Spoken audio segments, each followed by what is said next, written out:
मित्रों नमस्कार। मैं ना सोनांचली कथा कहानी और उपन्यास के साथ पुनः उपस्थित हूँ। मित्रों, इस समय मैं वाचन कर रहा हूँ प्रेमचंद जी के लिखे गए उपन्यास गोदान का।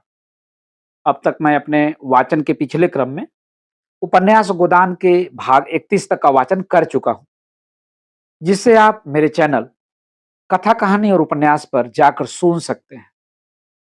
आज लीजिए सुनिए उपन्यास गोदान के भाग 32 का वाचन मेरे अर्थात नाथ सोनांचली के स्वर में। मिर्जा खुर्शीद ने अस्पताल से निकलकर एक नया काम शुरू कर दिया था। निश्चिंत बैठना उनके स्वभाव में न था। यह काम क्या था? नगर की वेश्याओं की एक नाटक मंडली बनाना। अपने अच्छे दिनों में उन्होंने खूब अय्याशी की थी और इन दिनों अस्पताल के एकांत में घावों की पीड़ाएं सहते सहते उनकी आत्मा निष्ठावान हो गई थी। उस जीवन की याद करके उन्हें गहरी मनोव्यथा होती थी। उस वक्त अगर उन्हें समझ होती तो वह प्राणियों का कितना उपकार कर सकते थे, कितनों के शोक और दरिद्रता का भार हल्का कर सकते थे। मगर वह धन उन्होंने अय्याशी में उड़ाया। यह कोई नया आविष्कार नहीं है कि संकटों में ही हमारी आत्मा को जागृति मिलती है। बुढ़ापे में कौन अपनी जवानी की भूलों पर दुखी नहीं होता। काश वह समय ज्ञान या शक्ति के संचय में लगाया होता, सुकृतियों का कोष भर लिया होता, तो आज चित्त को कितनी शांति मिलती। वहीं उन्हें इसका वेदनामय अनुभव हुआ कि संसार में कोई अपना नहीं, कोई उनकी मौत पर आंसू बहाने वाला नहीं। उन्हें रह रहकर जीवन की एक पुरानी घटना याद आती थी। बसरे के गांव में जब वह कैंप में मलेरिया से ग्रस्त पड़े थे, एक ग्रामीण बाला ने उनकी तीमारदारी कितने आत्मसमर्पण से की थी। अच्छे हो जाने पर जब उन्होंने रुपए और आभूषणों से उसके एहसानों का बदला देना चाहा था, तो उसने किस तरह आंखों में आंसू भरकर सिर नीचा कर लिया था और उन उपहारों को लेने से इनकार कर दिया था। इन नर्सों की शुश्रूषा में नियम है, व्यवस्था है, सच्चाई है, मगर वह प्रेम कहाँ, वह तन्मयता कहाँ, जो उस बाला की अभ्यासहीन अल्हड़ सेवाओं में थी। वह अनुराग मूर्ति कब की उनके दिल से मिट चुकी थी। वह उससे फिर आने का वादा करके कभी उसके पास न गए। विलास के उन्माद में कभी उसकी याद ही न आई। आई भी तो उसमें केवल दया थी, प्रेम न था।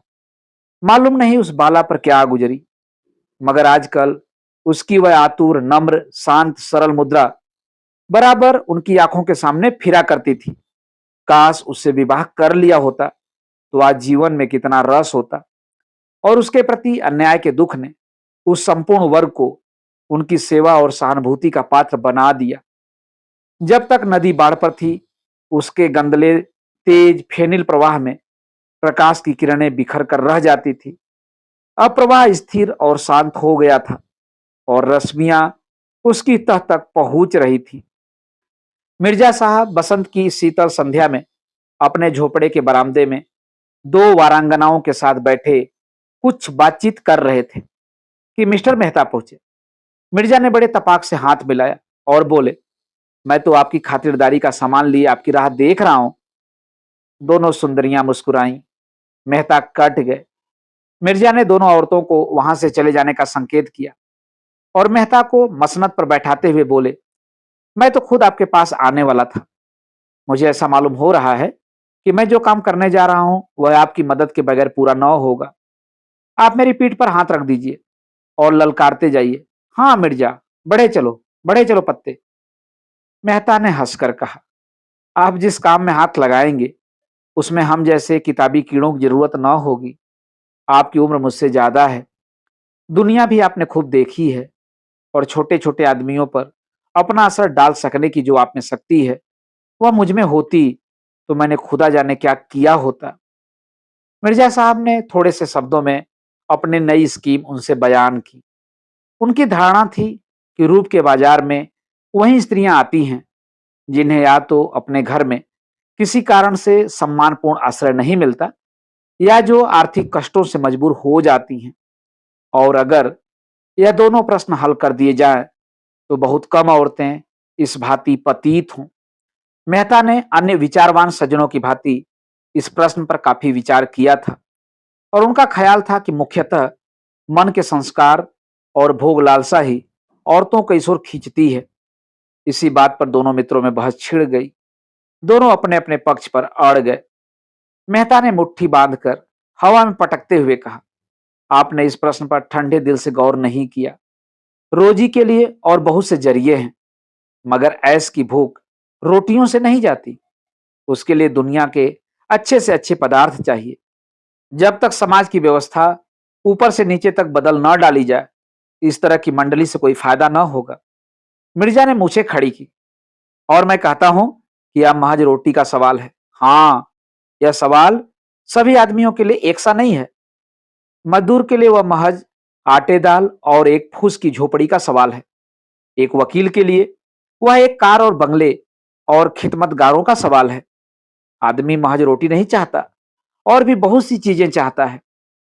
मगर औरतों के सामने भी वह प्रश्न तरह तरह की सूरतों में आता है, तो उनका क्या कसूर है?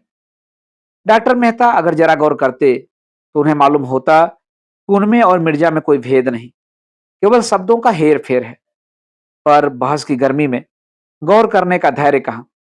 गर्म होकर बोले, मुंह माफ कीजिए मिर्जा साहब, जब तक दुनिया में दौलत रहेंगे वेश्याएं भी रहेंगी। आपकी मंडली अगर सफल भी हो जाए, हालांकि मुझे उसमें संदेह है, तो आप 10-5 औरतों से ज्यादा उनमें कभी न ले सकेंगे, और वह भी थोड़े दिनों के लिए। सभी औरतों में नाट्य करने की शक्ति नहीं होती, उसी तरह जैसे सभी आदमी कभी नहीं हो सकते। और यह भी मान लें कि वेश्याएं आपकी मंडली में अस्थायी रूप से टिक जाएंगी, तो भी बाजार में उनकी जगह खाली न रहेगी। जड़ तक जब तक कुल्हाड़ी न चलेंगे, पत्तियां तोड़ने से कोई नतीजा नहीं। दौलत वालों में कभी कभी ऐसे लोग निकल आते हैं जो सब कुछ त्याग कर खुदा की याद में जा बैठते हैं, मगर दौलत का राज्य बदस्तूर कायम है, उसमें जरा भी कमजोरी नहीं आने पाई। मिर्जा को मेहता की हठधर्मी पर दुख हुआ। इतना पढ़ा लिखा विचारवान आदमी इस तरह की बातें करे, समाज की व्यवस्था क्या आसानी से बदल जाएगी? वह तो सदियों का मामला है। तब तक क्या यह अनर्थ होने दिया जाए? उसकी रोकथाम न की जाए? इन अबलाओं को मर्दों की लिप्सा का शिकार होने दिया जाए? क्यों न शेर को पिंजरे में बंद कर दिया जाए कि वह दांत और नाखून होते हुए भी किसी को हानि न पहुंचा सके? क्या उस वक्त तक चुपचाप बैठा रहा जाए जब तक शेर अहिंसा का व्रत न ले ले? दौलत वाले और जिस तरह चाहे अपनी दौलत उड़ाए, मिर्जा जी को गम नहीं।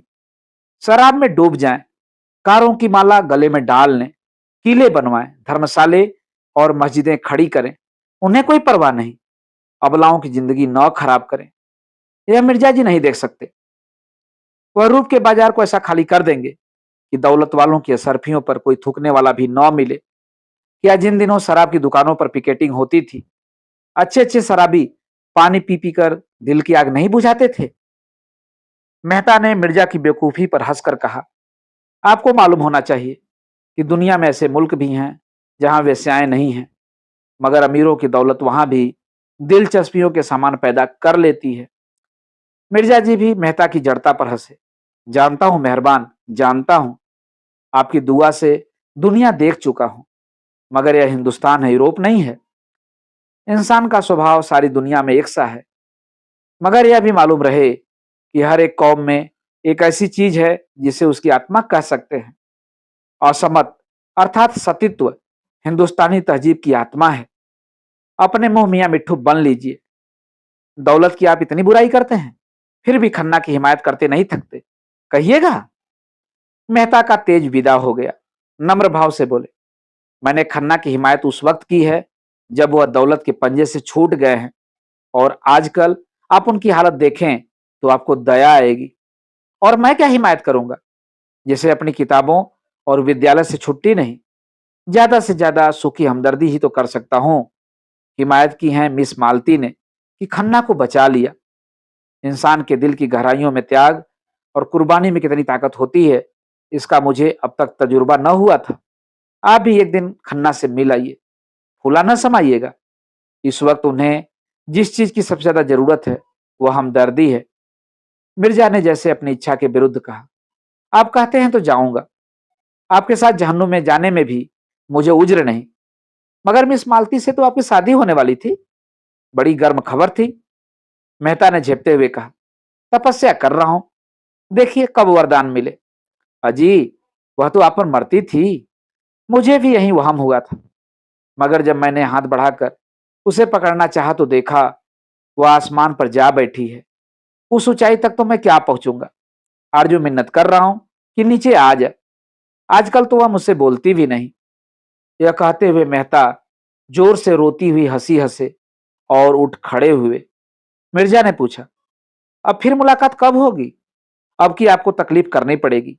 खन्ना के पास जाइएगा जरूर। जाऊंगा। मिर्जा ने खिड़की से मेहता को जाते देखा। चाल में वह तेजी न थी, जैसे किसी चिंता में डूबे हों। मित्रों, अभी आप सुन रहे थे उपन्यास गोदान के भाग 32 का वाचन मेरे अर्थात नाथ सोनांचली के स्वर में। मित्रों, उपन्यास गोदान के आगे के भागों का वाचन आप मेरे वाचन के अगले क्रम में सुन सकते हैं। तो जुड़े रहिए कथा कहानी और उपन्यास के साथ। धन्यवाद। नमस्कार।